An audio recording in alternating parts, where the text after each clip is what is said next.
आप सभी भाई बहनों का ब्रेकिंग आध्यात्मिक न्यूज की ज्ञान कक्षा में एक बार फिर स्वागत है। आज की चर्चा का विषय है खाली हाथ आए थे और खाली हाथ ही जाएंगे। देखिए, ये अक्सर एक साधारण मनुष्य है।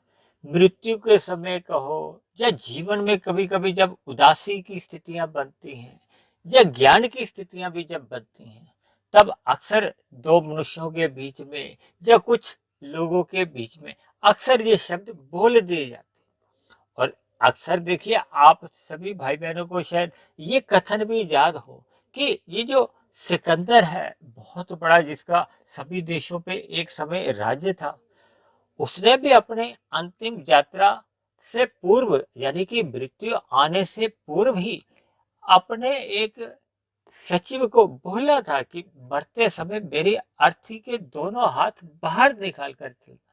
यानी मरने से पूर्व उसको भी इस स्थिति का बोध हो चुका था कि उसने अपने जीवन को अलग अलग देशों को हथियाने में अपना जीवन यूं ही बर्बाद किया। और कभी कभी तो देखिए, हम सभी भाई बहन जब जीवन में कभी कोई व्यापार में या किसी अन्य कारण से कोई बहुत नुकसान भी हो जाता है, तब भी अक्सर ये शब्द बोल दिए जाते हैं कि खाली हाथ आए थे, खाली हाथ ही जाएंगे। तो इन सभी शब्दों के ऊपर हमें चिंतन करना चाहिए। यानी इन शब्दों के ऊपर चिंतन के साथ साथ अपने व्यवहार पर इसके अर्थों को लागू करना होता है। अक्सर मनुष्य देखिए अपने मिले हुए जीवन में लगभग 90% जीवन तो देखिए चर्चाओं में ही बिता देता है। उन चर्चाओं पे कहो या उन कथनों पे अपने व्यवहारिक जीवन में लागू नहीं करता। इसीलिए एक साधारण मनुष्य के जीवन की जो एक दिशा है, वो विषय भोगों की ओर ही एक आकर्षित बनी रहती है। उसके जीवन में साधना आरंभ ही नहीं होती। देखिए, हम अपने मिले हुए जीवन में जितनी भी भौतिक उपलब्धियां कहो या भौतिक उन्नति प्राप्त कर भी लेते हैं, चाहे वो धर्मानुसार कर्मों के अनुसार ही करते हैं, लेकिन ये सभी भौतिक उपलब्धियां मरने के साथ ही समाप्त समझी जाती हैं। और जितने अंश में हम देखिए आध्यात्मिक उन्नति करते हैं, आध्यात्मिक उन्नति से अभिप्राय होता है कि जब हम कारण शरीर में अपने शुभ संस्कार, ज्ञान के संस्कार बना लेते हैं, भक्ति के संस्कार बना लेते हैं, तब ऐसी स्थिति में लिया गया आध्यात्मिक ज्ञान कहो या की गई भक्ति, ये आपकी हमारी सुरक्षित बनी रहती है। जैसे देखिए, बैंक के लॉकर में हम कुछ भी रखते हैं तो वो सुरक्षित बना रहता है। या कभी कभी देखिए, हम बैंक में कोई राशि की कोई एफडी बनाते हैं तो वो भी आपके यहाँ हमें ही मिलती है। तो इसका अभिप्राय क्या है कि हम अपने मिले हुए जीवन में, यानी कि मनुष्य जीवन में, हम जैसे जैसे देखिए कर्म करते हैं सकाम भाव से, इन कर्मों का देखिए कुछ अंश में फल तो इसी जीवन में आ जाता है। क्योंकि किए गए सभी कर्मों का एक समय विशेष के बाद ही उनके फल आते हैं। देखिए, सभी कर्म तो एक हफ्ते में नहीं पक जाते। कुछ कर्म हमारे एक हफ्ते में पकते हैं, कुछ महीने में, कुछ सालों में, कुछ देखिए इसी जन्म में पक ही नहीं पाते। और कुछ तो देखिए कई जन्म लग जाते हैं उन कर किए गए कर्मों के फल पकने में। देखिए, ये कर्म फल का सिद्धांत के अंतर्गत बहुत ही सूक्ष्म विषय होता है। इसी तरह हम सभी भाई बहन देखिए जन्म के साथ ही एक प्रारब्ध लेकर आते हैं। प्रारब्ध का अभिप्राय क्या है कि जब मनुष्य की एक स्थिति गर्भावस्था में एक स्थित होती है, यानी कि जब वो गर्भावस्था में प्रवेश करता है, तो वो अपना भाग्य कहो या प्रारब्ध, जिन कर्मों को वो कर चुका होता है भूतकाल में। देखिए, शास्त्रों में कहा गया है कि हम जितने भी कर्म करते हैं वो संचित कर्मों में चले जाते हैं। संचित कर्मों में जितने कर्म पक जाते हैं फल देने के लिए, यानी कि वो फल देने को तैयार हो जाते हैं, चाहे वो पाप कर्मों के फल हैं, चाहे वो पुण्य कर्मों के फल हैं। पाप कर्मों के देखिए दुख रूपी फल आते हैं और पुण्य कर्मों के सुख रूपी फल आते हैं। सुख रूपी फलों को देखिए आप अनुकूल परिस्थितियों से जोड़ सकते हैं और दुख रूपी फलों को आप जीवन में प्रतिकूल परिस्थितियों से भी जोड़ देते हैं। इसी तरह देखिए एक साधारण मनुष्य है उसको एक भाग्य भी कह देते हैं। यानी कि हम प्रारब्ध में शास्त्रों में कहा गया है जाति आयु और भोग लेकर आते हैं। जाति का अभिप्राय देखिए स्थूल शरीर से होता है। अब मनुष्य योनि में जब वो गर्भावस्था में आता है तो वो मनुष्य योनि का ही उसका जन्म होता है।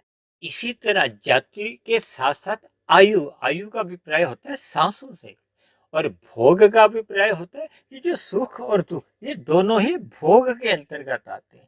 यानी कि ये वो भोग है जिनके लिए हम कर्म पहले ही कर चुके हैं। इसको देखिए एक उदाहरण से समझिए। यदि हम वर्तमान मिले हुए जीवन में कभी कभी मान लो हम 100 रुपए की मेहनत करते हैं और हमें फल 500 रुपए का आ जाता है, तब ऐसी स्थिति में जो अतिरिक्त फल है 400 रुपए का वो हमें प्रारब्ध के यानी कि पूर्व की मनुष्य जोनी में जो किए गए हमारे पुण्य कर्मों का फल आता है। इसी तरह कभी कभी देखिए कोई मनुष्य 700 रुपए की मेहनत करता है उसको फल केवल 300 रुपए ही आता है। तब ऐसी स्थिति में जो 400 रुपए का जो एक नुकसान का हो या दुख रूपी फल वो पिछले जन्मों के दुख रूपी फलों का एक परिणाम होता है। दूसरी बात ये जो हम कहते हैं ना खाली हाथ आए थे, यानी कि स्थूल शरीर तो देखिए माता के गर्भ में ही बना और जब स्थूल शरीर की देखिए मृत्यु हो जाती है तो ये जो इसको जला दिया जाता है या दफना दिया जाता है। यानी कि इन दोनों ही अर्थों से हम समझ सकते हैं कि खाली हाथ आए थे खाली हाथ ही जाएंगे। यहाँ देखिए ही शब्द है यानी कि इसमें किसी भी प्रकार का कोई एक अपवाद की स्थिति नहीं रहती। इसलिए इन सभी बातों को हमें देखिए चिंतन में लेना चाहिए। यानी कि हम देखिए कर्माशय लेकर आते हैं जो पहले का एक प्रारब्ध रूप है और इसी तरह हम देखिए वर्तमान मिले हुए जीवन में हम जितने जितने जो नए कर्म करते हैं नए कर्मों को देखिए क्रियामान कर्म कहा जाता है जो हम नए रूप में करते हैं।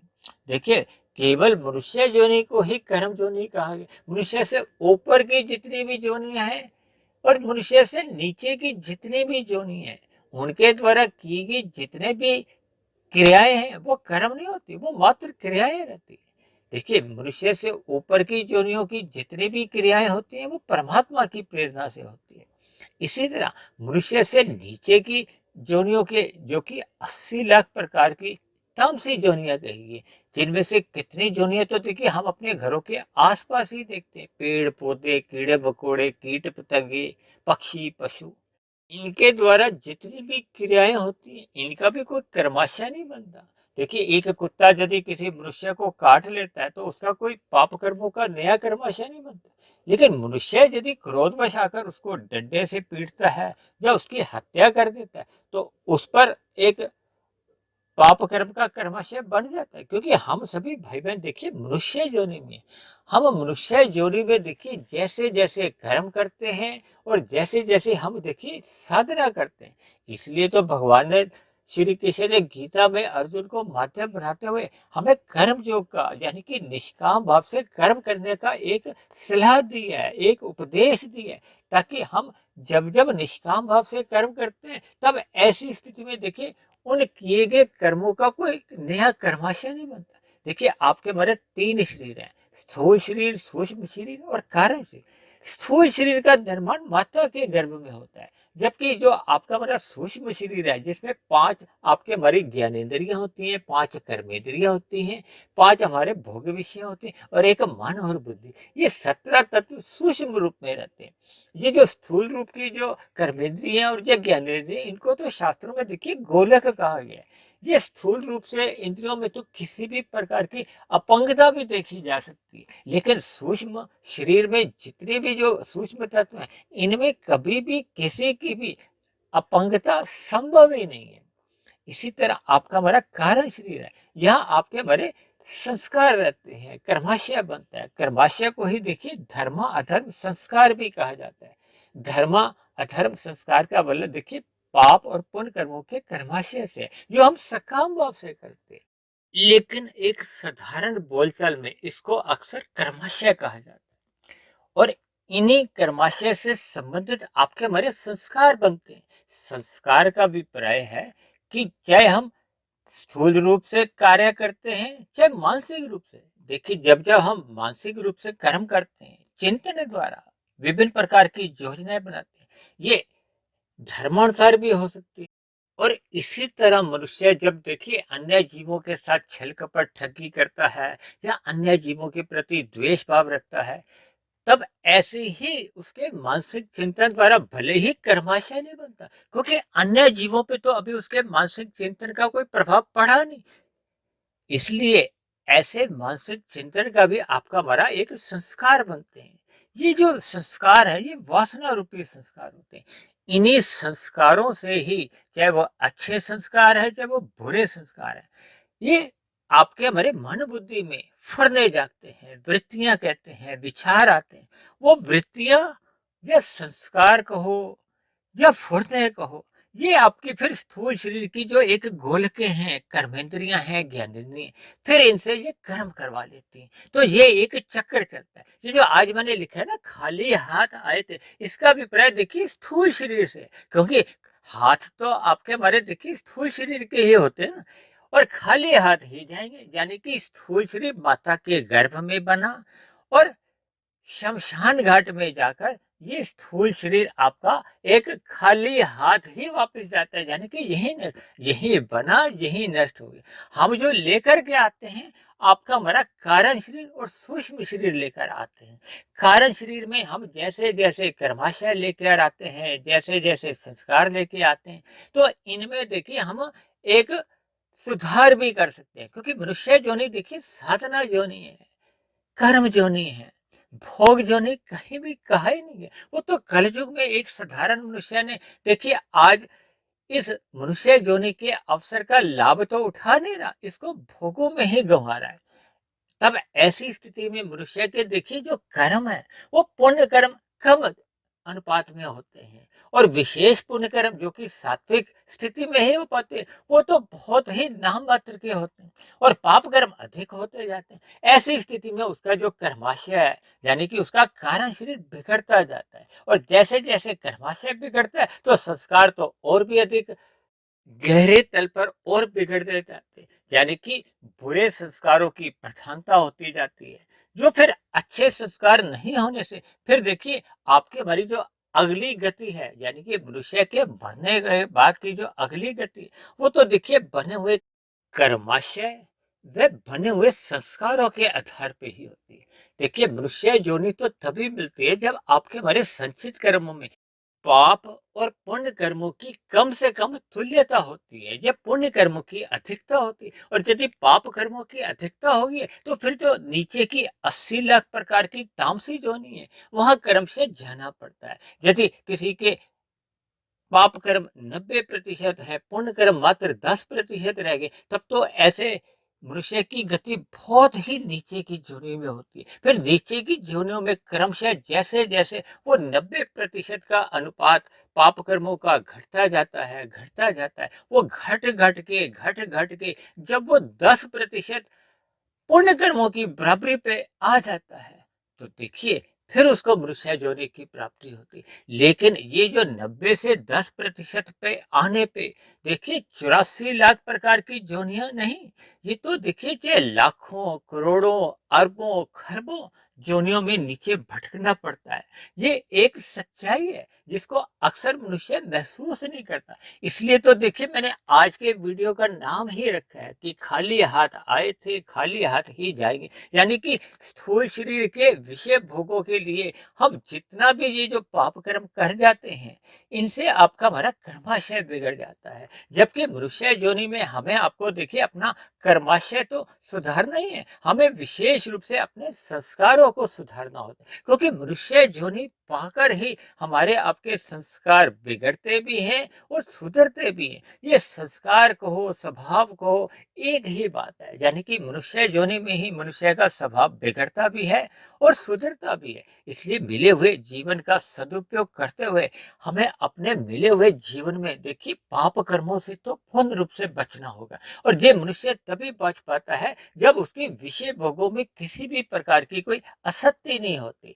तब ऐसी स्थिति में वो पाप कर्मों से बचा रहता है, तो उसके जीवन में पुण्य कर्म होने लगते हैं। फिर जैसे जैसे उसका सत्संग प्रभाव दिखाता है, तो उसके पुण्य कर्म भी फिर विशेष पुण्य कर्म होने लगते हैं। और जैसे जैसे सत्संग करते हुए उसके कारण शरीर में शुभ संस्कार बनने लगते हैं और अशुभ संस्कार धीरे धीरे समाप्त होने लगते हैं, तब ऐसी स्थिति में फिर उसके निष्काम भाव से कर्म होने आरंभ हो जाते हैं। निष्काम भाव से कर्म होने से फिर आपके बुरे संस्कार और अधिक तेजी से समाप्त होते जाते हैं, क्योंकि निष्काम कर्म को ही कर्म योग कहा जाता है, जो कि गीता में भगवान श्री कृष्ण ने अर्जुन को माध्यम बनाते हुए हम सभी भाई बहनों को एक उपदेश दिया। तो जैसे जैसे मनुष्य का कर्म योग एक मजबूत स्थिति में आता है, तो फिर वो अगले चरण में ज्ञान योग में पहुंचता है। अब उसको परमात्मा का ज्ञान विज्ञान, प्रकृति के गुणों का यथार्थ ज्ञान एक तत्व रूप से समझ में आने लगता है, तो उसके ज्ञान योग में एक परिपक्वता आ जाती है। यानी अब मनुष्य ज्ञान योग से भक्ति योग में प्रवेश करता है। और भक्ति योग, देखिए भक्ति तो अपने आप में ही योग है, क्योंकि हम योग का अभिप्राय कब लेते हैं, जब आत्मा परमात्मा के सम्मुख होती है।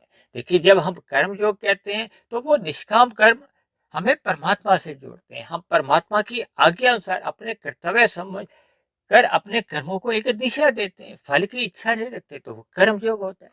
और इसी तरह देखिए ज्ञान योग और भक्ति योग, ज्ञान योग से भी और अधिक आगे की स्थिति है भक्ति योग। भक्ति योग का अभिप्राय है, देखिए कि जब हमारी केवल परमात्मा के प्रति ही एक सुमुखता बनी रहती है। भक्ति अपने आप में ही एक योग है, और योग मिलकर एक महायोग बन जाता है।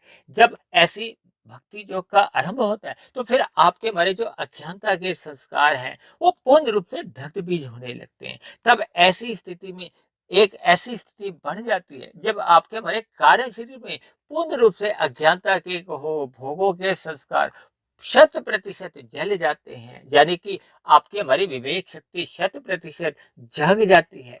तो ऐसी स्थिति में देखिए कारण शरीर अपने आप में ही समाप्त हो जाता है। कारण शरीर के समाप्त होते ही आपका हमारा सूक्ष्म शरीर समाप्त हो जाता है। यहाँ मैं एक बात और कहना चाहूंगा, देखिए जैसे ही संस्कार समाप्त हो जाते हैं, कर्माशय भले ही आपका हमारा शेष बना रहता है, क्योंकि कर्माशय भी देखिए तब तक ही अपना सुख दुख रूपी फल देता है, जब तक उससे संबंधित आपके हमारे वासना रूपी संस्कार होते हैं। जब वासना रूपी संस्कार पूर्ण रूप से जल जाते हैं, तब ऐसी स्थिति में जो कर्माशय है वो अपने आप में ही निष्क्रिय माना जाता है। यानी कारण शरीर में जैसे ही आपके हमारे वासना रूपी संस्कार पूर्ण रूप से समाप्त हो जाते हैं, जल जाते हैं, तो आपका हमारा मन बुद्धि में जो फुरने जागते हैं, वो पूर्ण रूप से यानी कि आपका हमारा सूक्ष्म शरीर भी समाप्त हो जाता है। और स्थूल शरीर तो देखिए हम सभी भाई बहनों के एक समय विशेष के बाद मर जाते हैं, समाप्त हो जाते हैं। तब ऐसी स्थिति में मनुष्य की मरने के बाद ये जो 84 लाख प्रकार की योनियों का जो बंधन है, इससे मनुष्य छूट जाता है, क्योंकि अब उसके नए जन्म का जो एक कारण है, यानी कि कारण शरीर ही नहीं रहा।